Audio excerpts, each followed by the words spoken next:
La importancia del corpus en la vida de la ciudad tiene su reflejo en los documentos del archivo municipal.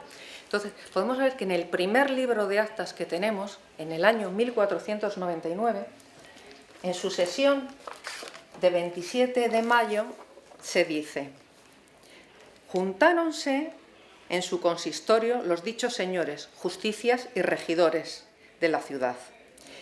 Y dijeron y mandaron pregonar al pregonero, y pregonóse, que todos ante sus puertas feciesen sacar el lodo y suciedad de las calles, en carros al lugar apartado, dentro del tercer día, so pena de 60 maravedís, porque para el día del Corpus próximo siguiente estuvieran limpias las calles.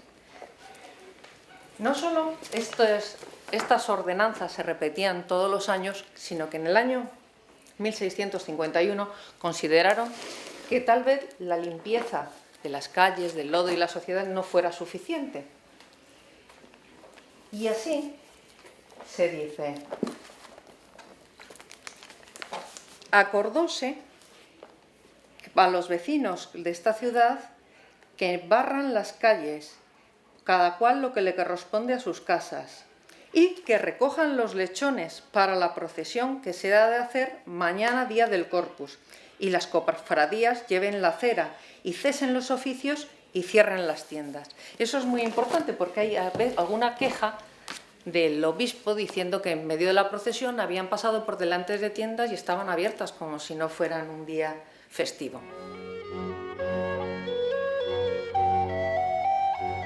La procesión no cambió como tal, pero con la llegada de Carlos III se le imprimió más solemnidad y se establecieron nuevas prohibiciones. Así, en el año 1777 llega al ayuntamiento una real orden de Carlos III, que el ayuntamiento acata, pero en parte. Considera que los bailes y los danzantes del gremio de sastres que se hacía siempre delante de la procesión deberían continuar. Ahora bien, como se dice, respecto al toro, que era de costumbre ir delante de la procesión de Corpus Christi, no sirve para otra cosa que para inquietar la procesión por donde pasa, dando motivo a griterío de muchachos con irreverencia formal al divino sacramento. Es de sentir que se prohíbe para lo sucesivo, y lo mismo llevar máscaras en dicha procesión. Entonces, en el año 1777, la costumbre de llevar un toro atado delante de la procesión pues se suprime.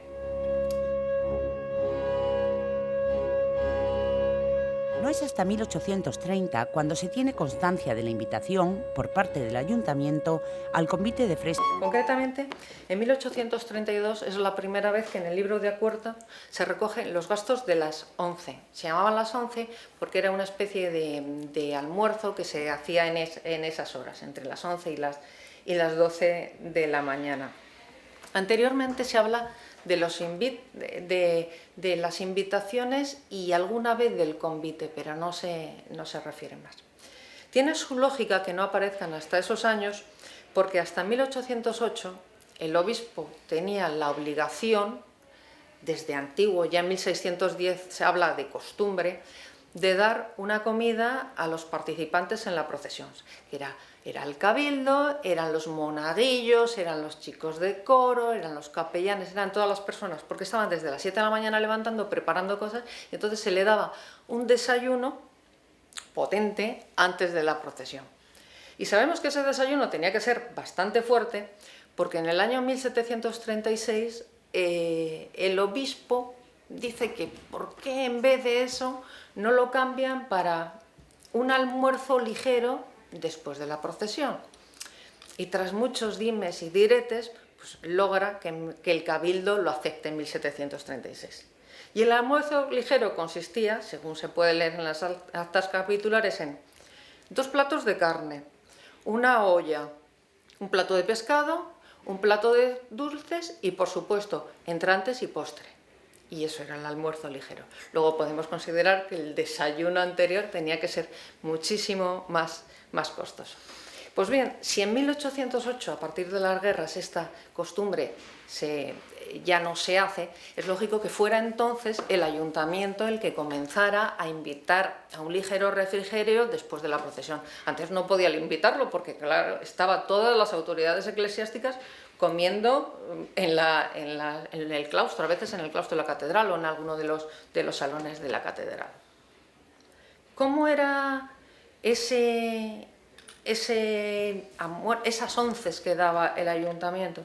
Pues hasta 1892 no tenemos una relación. Antes tenemos los gastos, sabemos que pagan 380 reales o que pagan ciertas cantidades, pero ¿en qué consistía? Solo lo tenemos en el año 1892, porque nos da una relación de los gastos y pone: a Ramón Fernández Cortés, por 3 centros de dulces finos, por 3 bandejas de dulces, por 12 docenas de pasteles de carne, por 100 emparedados, por 7 botellas de Jerez, por 8 botellas de manzanilla.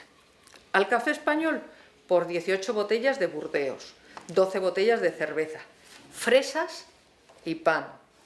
A Nicolás Rodríguez, por 100 cigarros habanos. A Concepción, por 1 caja de cigarros. A don Francisco Valle, por 4 cirios para el capellán mayor. Entonces vemos que el almuerzo consistía pues en unos dulces, unos pasteles, unas fresas, seguido de su copa con los habanos. No siempre el hecho de invitar a las personas participantes en la procesión, a las autoridades, a las civiles y a las autoridades religiosas, pues suscitaba opiniones unánimes en el ayuntamiento y de vez en cuando se ven reflejadas en las actas. La primera vez que tenemos una queja formal al respecto es en 1888, exactamente el día 19 de mayo, que en sesión secreta, que quiere decir desalojada la sala, el presidente hizo presente a la corporación que próxima a la festividad del Corpus, que costea ya que concurre según las prácticas establecidas, el ayuntamiento se estaba en el caso de acordar si había de ofrecerse a los invitados el obsequio o refresco de costumbre terminada la procesión. El señor Uría, don Eduardo, se opuso manifestando que esta costumbre carece de fundamento y no se acomoda tampoco a lo que exige la buena administración del concejo y el estado de sus fondos. El señor Cano también coincidió con esta opinión, así como el señor Alas, quien observó que la corporación, como colectividad, no debía concurrir a actos religiosos y, por consiguiente, que holgaba también el obsequio.